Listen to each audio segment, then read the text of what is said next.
Boa noite, queridos.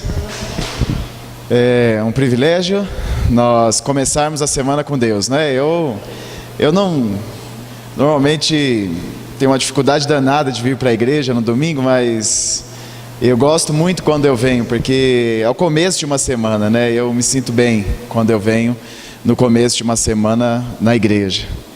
Bom, nós estamos falando sobre reavivamento e nós já por dois domingos, falamos sobre algumas ideias e eu já falei para vocês que a visão bíblica sobre reavivamento, a verdadeira visão que eu tenho como verdadeira visão sobre reavivamento é algo que nos leva, que nos capacita a ir e pregar o evangelho a outras pessoas. Pregar o evangelho de maneira convincente, porque Jesus ele é maravilhoso demais, e muitas vezes nós não conseguimos, com as nossas palavras ou com a nossa vida, fazer com que as pessoas entendam quão maravilhoso Jesus é. Então, não é algo especial que Deus vai dar para mim, para eu me destacar na igreja, não é algo especial que Deus vai dar para mim, para eu ser um cara santo, sem pecado, né? Nós já conversamos um pouco, isso acontece, eu venço, claro que eu venço, nesse meio tempo eu venço alguns pecados, obviamente, mas não é esse o foco. O foco é a pregação do evangelho. Nós estamos aqui, mas nós esperamos que Jesus volte o mais rápido possível. A gente almeja um novo céu e a nova terra, e parte disso vem da pregação do evangelho. E nós conversamos também sobre a forma, sobre como buscar, e o que eu disse para vocês é que não existe, pelo menos no meu entender, não existe uma fórmula, uma receitinha de bolo que você vai seguir todos os passos e pronto, vai alcançar. Em resumo, é entrega. Em resumo, é entrega total a Deus. A minha entrega, como vai se dar essa minha entrega, é realmente eu com Deus, mas eu preciso me entregar. A minha decisão de me colocar inteiramente a serviço de Deus, inteiramente à vontade de Deus. Bom, e hoje eu quero conversar então sobre... Eu tinha planejado anteriormente trazer alguns exemplos para nós virmos de algumas pessoas que buscaram a Deus intensamente e o resultado. Mas eu decidi falar um pouco mais sobre algo que eu já falei, mas eu queria explorar um pouco mais, que é sobre o maior empecilho do porquê que esse reavivamento não acontece em larga escala hoje. Hoje, o que acontece é o seguinte: bom, nós temos igrejas cheias, nós temos, pelo menos no nosso contexto aqui de Brasil, nós temos igrejas cheias, nós temos muitas pessoas que falam sobre Jesus, mas nós temos poucas pessoas que se assemelham com Jesus. E o reavivamento, ele vai fazendo com que eu me assemelhe a Jesus. E isso não é anular a personalidade. Tem algumas pessoas que acham, tem aquela ideia de que se eu vou me assemelhar a Jesus, então eu tenho que ser introvertido, quietinho, não posso sorrir muito, não posso fazer piada, essas coisas assim. Não é isso. Nós temos a nossa personalidade, a semelhança com Jesus, ela não anula a nossa personalidade. Tem pessoas que são assim, mais introvertidas, outras são extrovertidas. Quando eu falo nos assemelhar a Jesus, é com relação ao amor. O amor sem limites ao próximo. O amor ao próximo. E é claro, em outras coisas, obviamente, mas em essência, em primeiro lugar, é isso. Mas qual é o que eu vejo que é o maior empecilho para hoje isso não acontecer em larga escala na igreja? Bom, eu quero ler aqui com vocês dois textos. O primeiro é uma fala de Pedro e depois um outro de Paulo. O primeiro, que é uma fala de Pedro, que está lá em Atos capítulo 3, verso 12. Atos 3, verso 12. O que Pedro vai falar aqui é logo depois que ele cura o coxo. Estão lembrados? Pedro, ele vai ao templo e aí tem lá um paralítico lá e ele pede uma esmola e Pedro cura. No verso 12, a Bíblia diz assim: quando Pedro viu isto, então as pessoas estavam se apegando a Pedro, né? Então quando Pedro viu isto, disse ao povo: homens israelitas, por que vos maravilhais disto? Ou por que olhais tanto para nós, como se por nosso próprio poder ou santidade tivéssemos feito andar este homem? Então, essa é a primeira fala de Pedro. O segundo é um texto bem conhecido de Paulo, Filipenses 1, 21. Muito conhecido. Filipenses 1, 21. Um pouquinho para frente aí. É um texto muito conhecido. E aí Paulo ele diz assim: pois para mim o viver é Cristo e o morrer é lucro. Vocês percebem alguma semelhança nesses dois textos? Algo em comum? Alguém notou alguma semelhança nos dois textos? Alguém? Pode falar. O primeiro é aquele que Pedro, as pessoas estão lá perto dele, porque ele curou o coxo, e aí ele olha para as pessoas e fala assim: olha, por que vocês estão se achegando a mim como se eu tivesse feito isso com o meu próprio poder ou minha própria santidade? Então esse é o primeiro. O segundo, Paulo fala: para mim o viver é Cristo.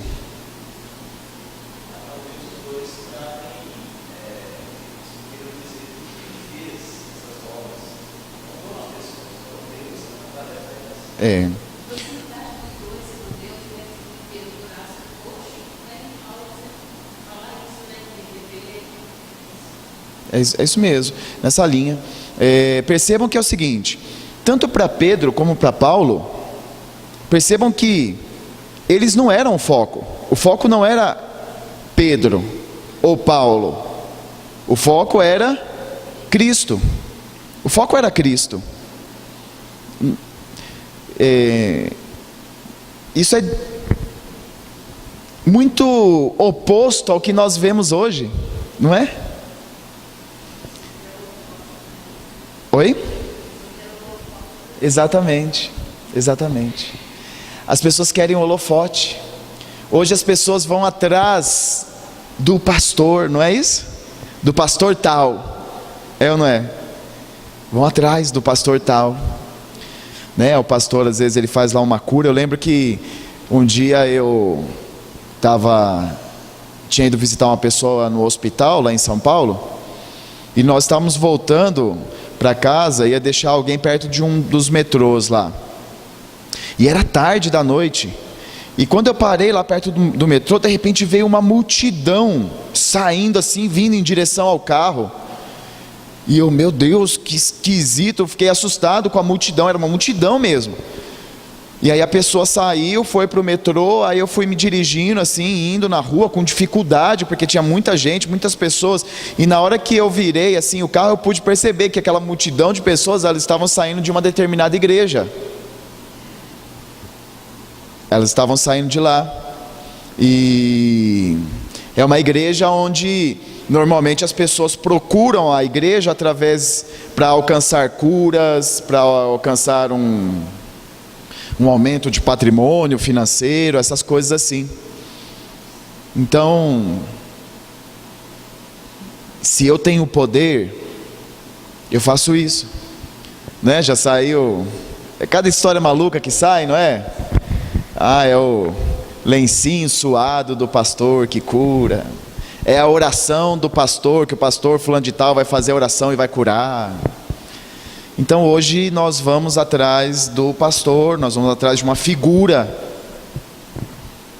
e essa figura normalmente hoje ela aceita essa adoração, é uma certa adoração. Ela aceita para si.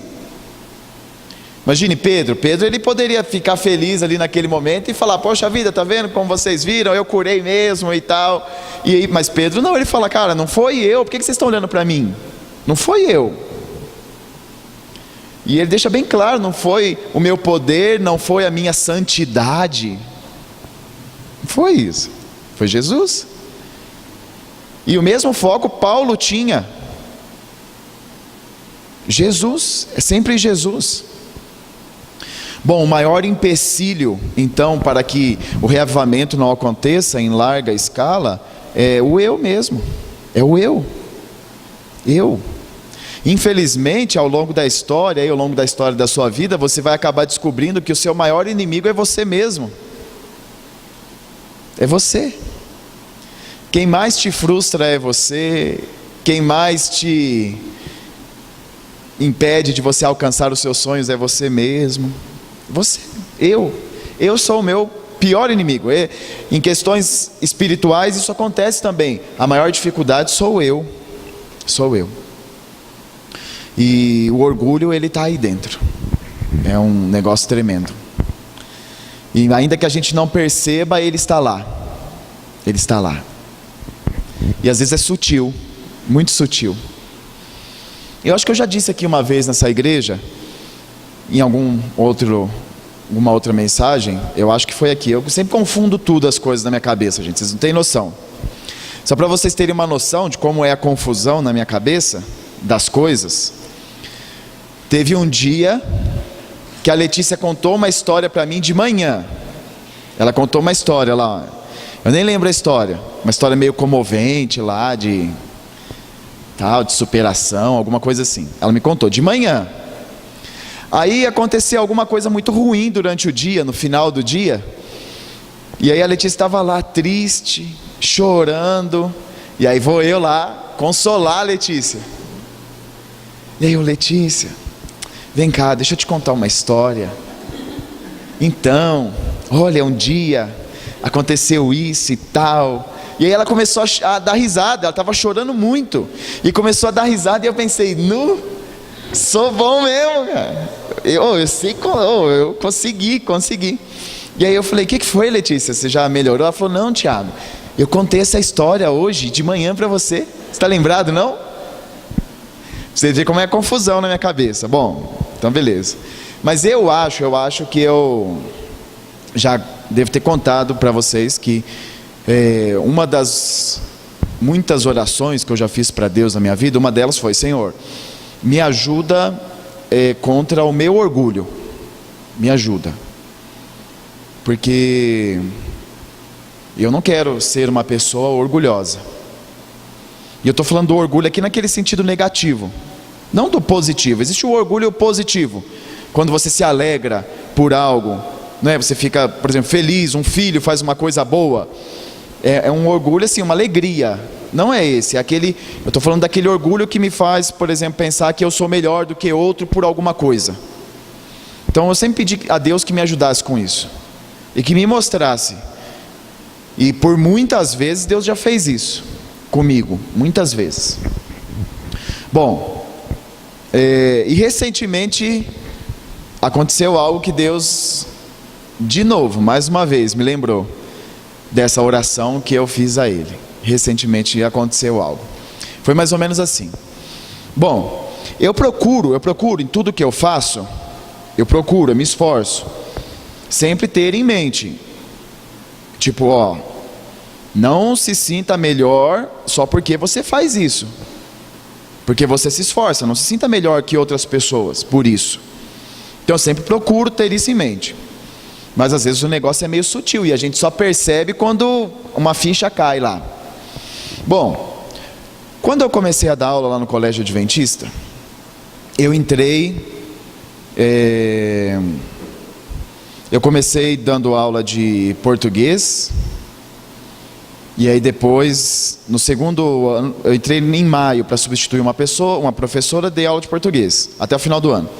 Aí no começo do ano, eu fui dar aula de filosofia, sociologia e física. E aí aconteceu que na virada do primeiro para o segundo bimestre, o professor de matemática ele teve que sair da escola, e aí então eu deixei as aulas de filosofia e sociologia para dar aula de matemática e física, que é a área que eu gosto, é a minha área mesmo, apesar de ter sido formado em outra área de humanas também, eu fico mais confortável na matemática e na física mesmo. Bom, mas o fato é que eu substituí o professor, e esse professor, ele era o conselheiro do terceiro ano do ensino médio. Então eu meio que herdei a vaga dele. O conselheiro do nono e do terceiro ano do ensino médio, quando chega no final do ano e tem a formatura dos meninos, ele faz um discurso para a turma. Ele faz um discurso para a turma. E é muito legal isso. É muito legal, porque você entra lá, então, os professores estão lá, né, todo mundo entra, mas você é o professor conselheiro da turma, então meio que você tem um certo destaque, e você vai lá, faz um discurso para a turma, e tudo isso é muito legal, é muito gostoso você discursar para a sua turma que está formando. Legal. Aí, depois no terceiro ano, que eu estava lá, a turma do terceiro ano do ensino médio me escolheu como representante da turma mais uma vez. E aí no final do ano estava eu lá de novo, né? Então os professores entraram, aí depois os professores conselheiros entraram depois, sozinhos e tal. Aí um aluno veio, buscou, aí a gente entrou lá e tal, e você faz o discurso, e é muito legal, beleza. Bom, e aí no final do ano passado, normalmente o terceiro ano e o nono ano eles fazem uma viagem de formatura.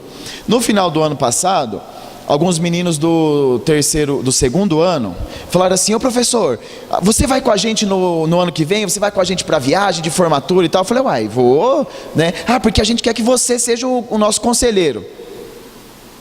Aí eu falei: uai, vou sim, com certeza eu vou.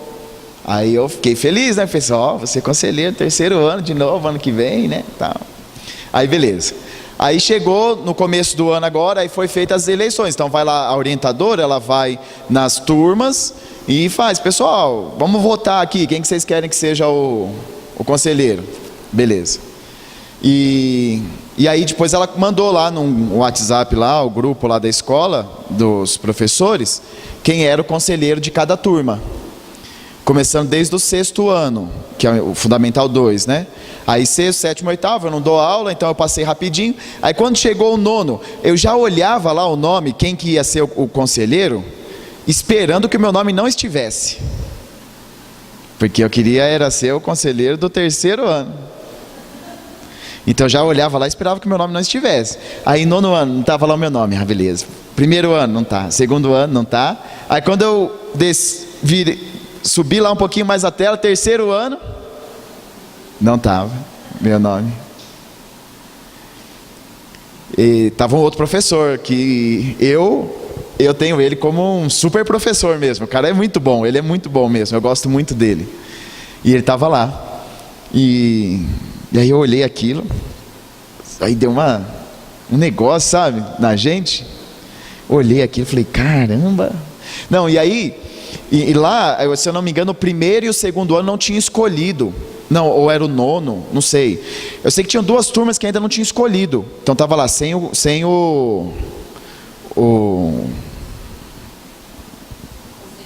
conselheiro. Aí eu pensei: poxa, o terceiro ano não me escolheu. Pelo menos esses outros aí vão me escolher, algum desses, né? Não vou falar, não é a formatura deles, mas vão me escolher. E aí depois... teve lá a eleição e não me escolheram também. E aí eu fiquei olhando para aquilo, falei: não, nenhuma turma me escolheu, cara. E aí depois eu percebi uma coisa. Porque assim, bom, eu amo dar aula. Eu amo, é uma coisa que eu gosto. Tipo, domingo à noite, igual hoje, assim, para mim não é penoso. Tipo, de pensar: não, amanhã eu vou trabalhar. Não é, eu só fico penoso porque, né, não vou poder ficar com meu filho, não vou poder ficar com a minha esposa, mas eu não tenho esse sentimento: não, que droga, vou ter que dar aula. Não tenho isso, sabe? Eu gosto de estar na escola, eu gosto, é uma coisa que, graças a Deus, eu gosto de fazer, gosto muito. Então eu gosto e eu me esforço também. Eu me esforço para dar a melhor aula que eu posso dar. Eu me esforço. Então é uma coisa que eu me esforço e que eu gosto, e de certa maneira acaba que você acaba fazendo bem uma coisa que você gosta e você se esforça. Você acaba fazendo bem. Só que eu percebi que eu não estava só fazendo bem. Eu estava também me achando o cara. No ano passado, aí teve lá, os alunos escolheram professor de destaque da escola, escolheram alguns professores lá, uns 2 ou 3, e aí eu fui também escolhido como professor de destaque. Então assim, tudo isso foi contribuindo para que eu sou o cara, eu sou o professor. Cara, e aí na hora que eu vi aquilo, mais uma vez, como já aconteceram outras vezes na minha vida, mais uma vez eu me lembrei da oração que eu fiz e falei: Deus, obrigado. Obrigado porque o Senhor me mostrou que eu estava apegado a uma coisa e eu nem estava percebendo, eu não estava mesmo. Mas eu estava apegado a algo e aquilo estava criando um sentimento em mim, e eu sem perceber aquilo estava crescendo. E Deus, mais uma vez, Ele ouviu a minha oração. No momento doeu, na primeira hora lá doeu, e doeu mesmo, não estou falando doeu metaforicamente, doeu mesmo, eu não sei o que te explicar, mas eu sinto uma dorzinha aqui assim, doeu, mas hoje eu agradeço a Deus, porque Deus me mostrou mais uma vez, cara, você está ali, faça o seu melhor, mas o seu melhor não te credencia para ser melhor que outras pessoas. Você está ali, faça o seu melhor, e que bom que você faz o seu melhor, mas não se sinta melhor que o outro por isso. Cada um tem o seu valor. É difícil, não é? É difícil. E não pense que eu não tenho vergonha de contar isso aqui para vocês. Tenho, mas não ligo. Não ligo, porque eu nunca tive vergonha de mostrar para as pessoas que eu sou uma pessoa de carne e osso. Não sou uma super pessoa, nunca fui. E eu agradeço a Deus por isso. Agradeço a Deus. E isso acontece na nossa vida, né, em todos os âmbitos, e acontece também na vida religiosa. Então eu comecei falando sobre o orgulho dentro da questão da religiosidade, e acontece também isso muito dentro da vida religiosa. Já aconteceu com você, de você pensar assim: eu tenho que ir lá, eu tenho que ir lá, porque se eu não for lá na igreja e não fizer tal coisa, o negócio não anda. Já aconteceu? Sim ou não? Acontece, né? Às vezes você pensa: se não for eu colocar a mão, não anda. Cara, a obra é de Deus. Eu e você somos privilegiados por participar de algo muito maior, que é a obra de Deus. É uma luta que eu e você temos que ter diariamente, contra o nosso próprio eu. Diariamente. É diária mesmo a luta, é diária. Quantas pessoas que um dia não foram realmente, verdadeiramente reavivadas por Deus e fizeram grandes coisas para Deus, mas foram vencidas pelo orgulho? Quantas pessoas? Quantos escândalos nós não vemos, não é? E sabe quem é o maior culpado dos escândalos que nós vemos na igreja? Dessas grandes pessoas que acabam aí aparecendo um escândalo ou outro. Sabe quem eu acho que é o grande culpado? Nós mesmos, eu acho. Sabe por quê? Porque se eu não tivesse engrandecido tanto aquela pessoa, Não ia ser um escândalo. Sim ou não? Uma vez aconteceu lá de um pastor muito conhecido que estava aí na mídia e tal. Aconteceu dele cair em pecado como nós caímos, não é? Todos nós pecamos. A diferença é que uns pecam de um jeito, outros de outro, mas todos nós somos. Mas aconteceu de um certo pastor que estava aí na mídia cair. Já faz tempo. Não foi desse recente, foi de outro. E eu lembro de uma pessoa da igreja, uma vez encontrei com uma pessoa da igreja, e a pessoa falando assim: eu não admito isso. Como que uma pessoa dessa, que representa a igreja, que está na mídia, que está aí e tal, faz um negócio desse? Que vergonha, eu não admito isso. Eu olhei para a pessoa e eu acho que eu nem lembro o que eu falei para essa pessoa, mas é um pensamento muito esquisito esse. Muito esquisito.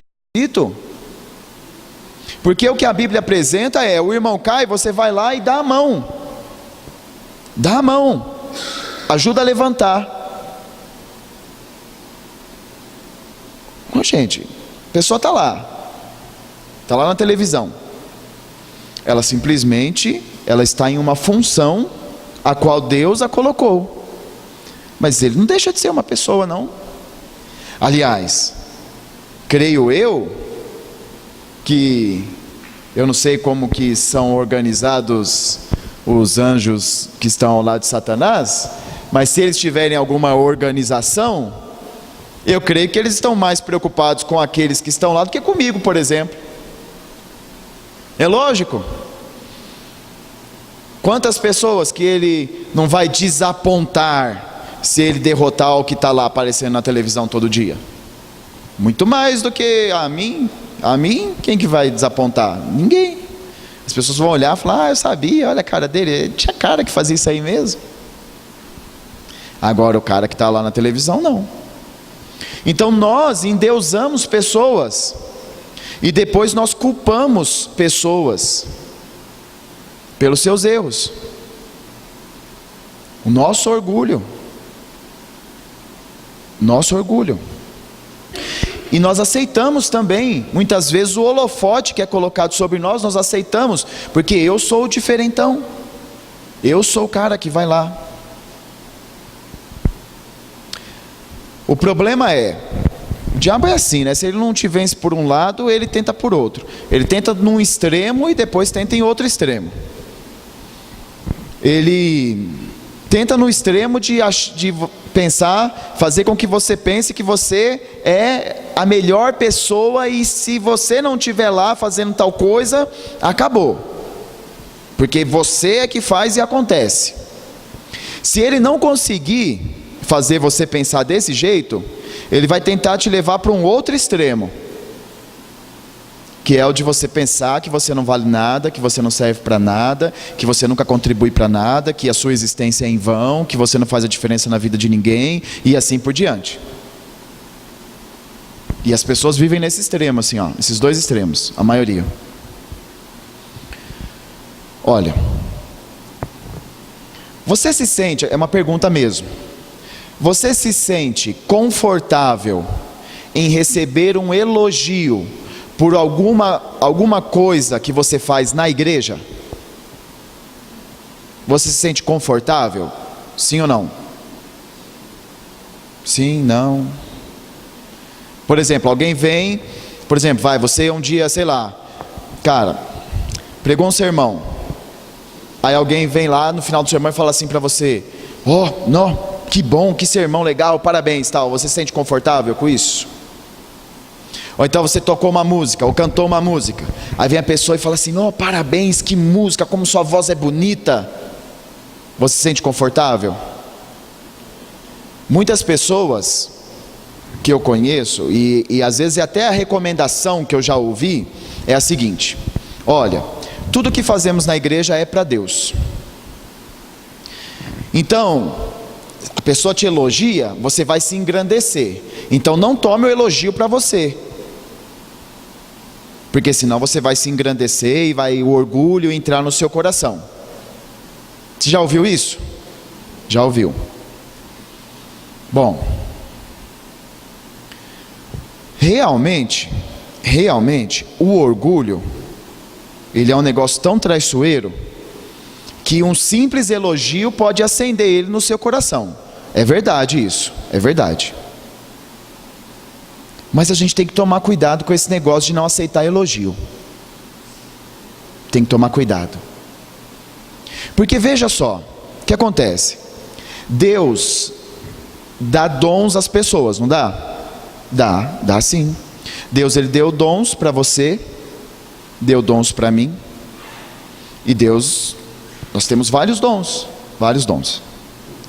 Quando a gente fala de igreja, normalmente a gente sempre coloca o foco na mensagem, ou quem canta, alguma coisa assim, né? Mas, nossa, a igreja, ela é feita, tantas pessoas fazem a diferença e nem são notadas. Para mim, quem fica na porta da igreja cumprimentando, recebendo as pessoas, para mim é um dom tremendo. Eu acho assim, é um dom, para mim é um dom, porque eu não consigo sorrir para todo mundo que chega na igreja, sabe? Eu já estou aceitando esse negócio de cara feia. Às vezes eu penso que eu estou sorrindo, na minha mente eu penso que eu estou com uma cara feliz, e as pessoas falam assim, nossa, você tem a cara fechada, né? Mas aí eu penso, eu estou sorrindo, cara. Então eu já estou aceitando. Então eu não consigo. Mas eu me lembro de uma vez, eu fui na igreja a primeira vez, quando eu tinha lá em São Paulo, uns 20 anos, 21 anos, não sei direito, 18 anos, não sei, por aí.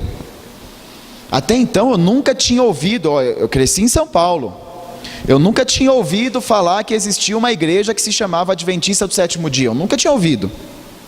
Eu sabia que existia a igreja de Testemunho de Jeová, eu sabia que existia a igreja Assembleia de Deus, mas Adventista do Sétimo Dia eu nunca tinha ouvido falar. A primeira vez que eu fui na igreja, eu já era adventista, porque eu conheci a igreja e fui batizado lá em Pouso Alegre, no sul de Minas. Eu cheguei na igreja, entrei e saí, e ninguém nem olhou para minha cara. Sério mesmo. Eu me senti mal. E aí uma outra vez, eu fui numa outra igreja lá em São Paulo. A igreja era assim, tinha uma escada, era um prédio, né? Aí tinha uma escada, você chegava na igreja, era só uma portinha pequenininha, a igreja era grande, mas era no outro andar. Era uma portinha pequenininha e você entrava. Na hora que eu fui subir na escada assim, eu nem tinha terminado de subir a escada, já vi duas moças assim, olhando para mim, sorrindo, abraçaram, cumprimentaram, e nós já senti super bem na igreja. Falei, nossa, que essa igreja aqui é legal mesmo, essa igreja é boa. É um dom isso. É um dom.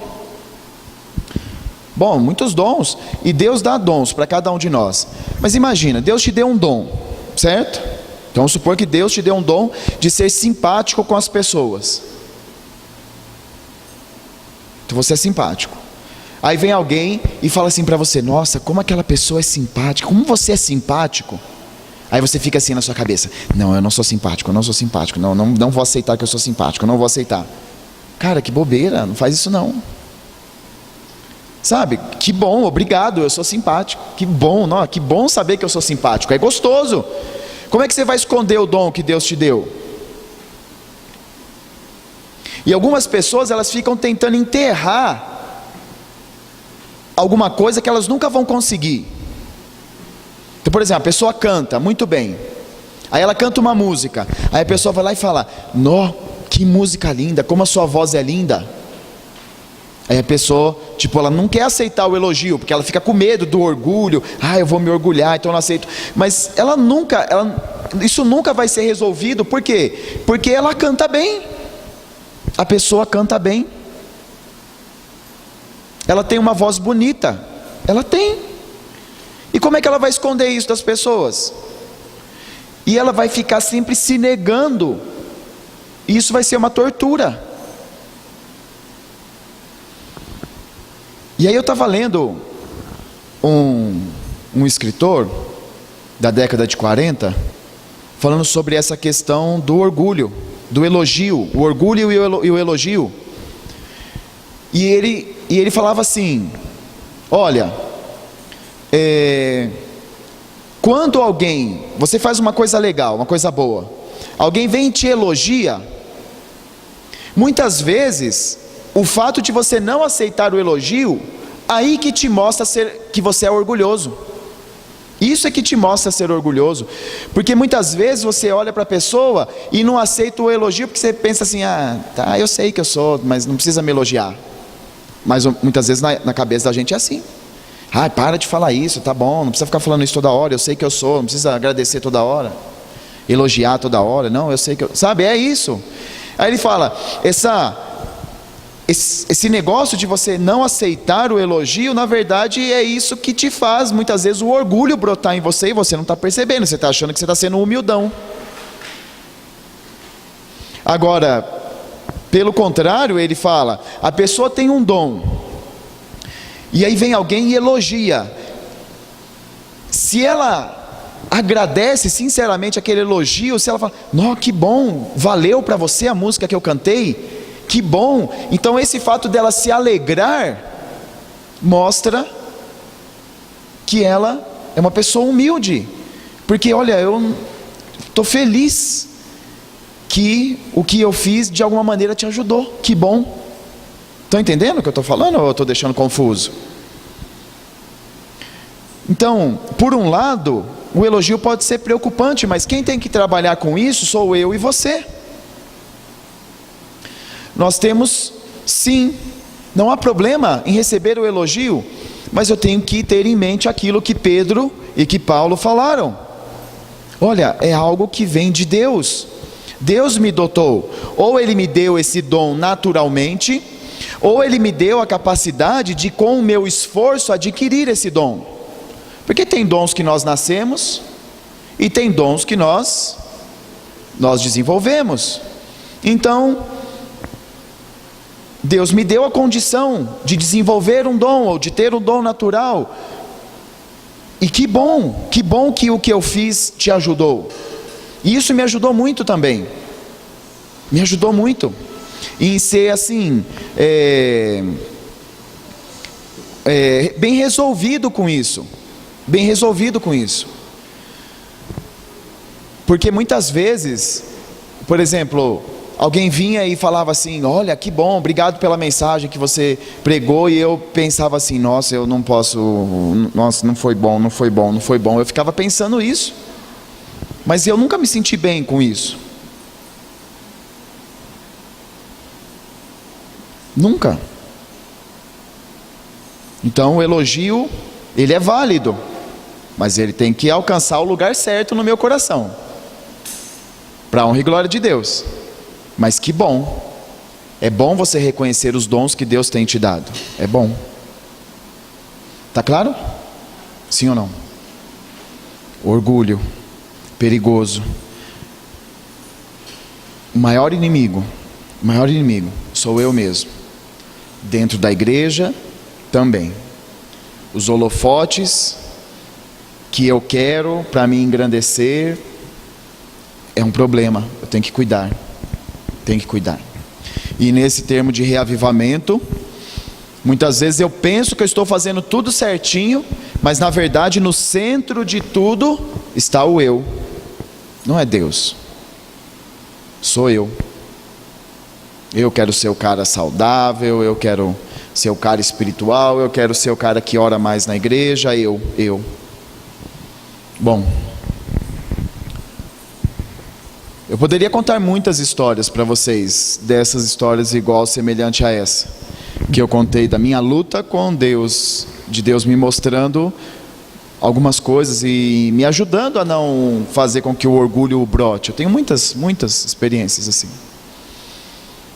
E eu agradeço a Deus por todas elas. E eu espero que na nossa busca por um reavivamento, na nossa busca por uma entrega total a Deus, eu espero que não sejamos enganados ou vencidos, muitas vezes sem saber que estamos sendo vencidos pelo nosso próprio orgulho. Que não sejamos esmagados também, menosprezados, a ponto de cair um dia numa depressão aí, de achar que a gente não tem valor e tudo mais. Não, Não é isso. Nós temos sim o nosso valor, temos os nossos dons e fazemos coisas muito bem. Mas que tudo seja para a honra e glória de Deus. Que exista em mim e que exista em você um reconhecimento de que, como diz a Bíblia, toda boa dádiva vem de Deus. Então que Deus nos ajude a cada dia. Que Deus nos dê esse privilégio dessa comunhão mais íntima. Que sejamos reavivados todos os dias. E que eu mesmo não me atrapalhe. E que você não se atrapalhe. Vamos orar? Senhor Deus, obrigado, Pai, porque a sua misericórdia dura para sempre. Obrigado porque todas as coisas que acontecem em nossa vida, sejam boas ou ruins, tudo isso está contribuindo para a nossa salvação. E que a cada dia, Pai, o Senhor nos ajude nessa luta tão difícil contra o nosso próprio eu. É difícil. Muitas vezes nos deparamos com muitas coisas querendo nos atrapalhar e às vezes não percebemos que o maior inimigo somos nós. Mas que o Senhor nos ajude. Que o reavivamento verdadeiro produza em nós humildade, para reconhecer que o Senhor é o centro de tudo, reconhecer que eu vivo para servir, agradecer ao Senhor pelos dons que o Senhor tem nos dado e vivermos felizes, reconhecendo o Senhor acima de todos nós, até que o Senhor volte e que possamos ser ensinados pelo Senhor. Fica conosco, Pai, nos dê uma boa semana, em nome de Jesus, amém.